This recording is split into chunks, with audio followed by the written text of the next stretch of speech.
Hello friends, अपना गोल academy में स्वागत है। अपन देखते हैं चक्रवृद्धि ब्याज निकालने के लिए कुछ विधि।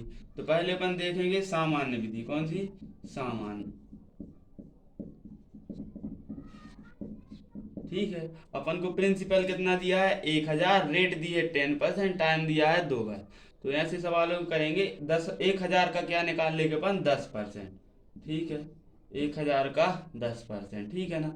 परसेंट का बटे में क्या बना देंगे? 100। ठीक है। एक शून्य एक शून्य एक शून्य एक शून्य, कितने आ गए? 100 आ गया। ठीक है ना। अब इस 100 को भी इसमें ऐड कर देंगे तो 1000 में जोड़ेंगे 100 तो कितने हो जाएंगे? 1100। कितने हो गए? 1100। इस 1100 को भी क्या निकाल लेंगे अपन? 10%। ठीक है। तो 20 से 20 कट गए। 11 का 10 में गुणा कर देंगे, कितने हो गए? 110। इनको जोड़ देंगे, कितना हो जाएगा? 210। तो ये हो जाएगा हमारा चक्रवृद्धि ब्याज। अब हम निकालेंगे दूसरी विधि से चक्रवृद्धि ब्याज। तो इस विधि का नाम है सक्सेसिव मेथड। तो इसमें एक फॉर्मूला याद करना होता है, ए प्लस बी प्लस ए इंटू बी अपॉन 100। ठीक है। तो दो ईयर है तो 2 ईयर के लिए जो फॉर्मूला होता है। ठीक है। तो ए बराबर भी 10 हो जाएगा और बी बराबर भी 10। तो ए की जगह 10 रख देंगे, बी की जगह भी 10। ठीक है। आप जे का बटे सूत्र के 100 लिख दिए। ठीक है। 10 और 10 20। ठीक है। एक जीरो एक जीरो एक जीरो एक जीरो, एक का एक में गुणा करेंगे, कितना आ जाएगा? एक। तो कितना आ गया? 21%। तो अपन को मिल गई, इससे रेट मिल गई। अब 1000 का अपन क्या निकाल देंगे? 21%। तो हमारा चक्रवृद्धि ब्याज आ जाएगा। तो 1000 का 21%। ठीक है। तो 2 जीरो से 2 जीरो कट गए। 21 में 10 का गुणा करेंगे, कितने हो गए? 210। ये हो जाएगा हमारा सी आई। दूसरी विधि से भी उतना आया, 210। अब हम निकालेंगे तीसरी विधि से चक्रवृद्धि ब्याज। इस विधि को बोलते हैं रेशियो मेथड। तो क्या करेंगे? 10%। परसेंट का बटे में क्या बना लेंगे? 100। ठीक है। एक शून्य से एक शून्य, तो 10% बराबर कितना आ गया? 1/10। यहाँ लिख लेंगे प्रिंसिपल, यहाँ लिख लेंगे अमाउंट। ठीक है। तब कोई राशि 10 थी, एक का ब्याज हो गया तो कितनी हो जाएगी? 11। तो 2 साल हैं तो 10 से 11, पहले साल भी 10 से 11 हो जाएगी, दूसरे साल भी 10 से 11। बस इसका इसमें गुणा कर दें, कितना आ गया? 100। ये कितने हो गए? 121। यानी प्रिंसिपल है 100, अमाउंट है कितना? 121। तो इन दोनों का अंतर क्या हो जाएगा? ब्याज। ब्याज कितने का है? 21 का। अपन के लिए प्रिंसिपल दिया था 1000, तो अपन प्रिंसिपल को 1000 बनाने के लिए कितने का गुणा करेंगे? 100 में 10 का। तो इसमें भी 10 का गुणा कर देंगे तो कितना आ जाएगा? 210। ये हो जाएगा चक्रवृद्धि ब्याज। अपन ने तीसरी विधि से भी इस सवाल का चक्रवृद्धि ब्याज निकाल लिया।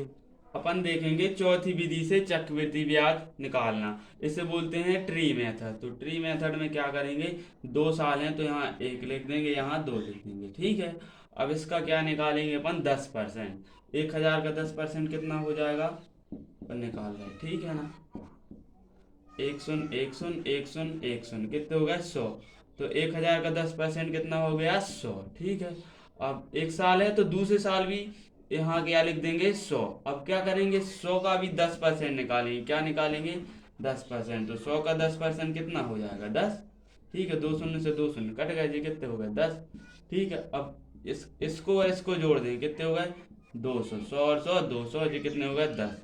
तो इनको जोड़ देंगे तो कितने हो जाएंगे? 210। ये हो जाएगा हमारा कंपाउंड इंटरेस्ट सी आर। तो अपन ने चौथी विधि से भी निकाल लिया चक्रवृद्धि ब्याज। इस विधि का नाम है पास्कल ट्रायंगल मेथड। अपन इससे निकालेंगे अब क्या? चक्रवृद्धि ब्याज। इससे पहले थोड़ा बेसिक समझते हैं। जब कितने साल हो? 2 साल। ठीक है ना। तो 2 साल में अपन को अनुपात याद करना, जौन सा साल दिया उसके आगे 2 लिख देंगे, पीछे कितना लिख देंगे? 1। अब जैसे 3 साल हो, कितने? 3 साल, तो आगे कितने लिख देंगे? 3। और इन दोनों को जोड़कर बीच में लिख देंगे और सभी में एक पीछे लिखना है। जैसे 4 साल दो दिए हों तो क्या करेंगे? आगे अपन 4 लिख दें, इन दोनों को जोड़ के कितना हो गया? 6। इन दोनों को जोड़ देंगे 4 और पीछे सभी में एक लिखते रहेंगे। ऐसे ही 5 साल का कर लेंगे, 6 साल का कर लेंगे।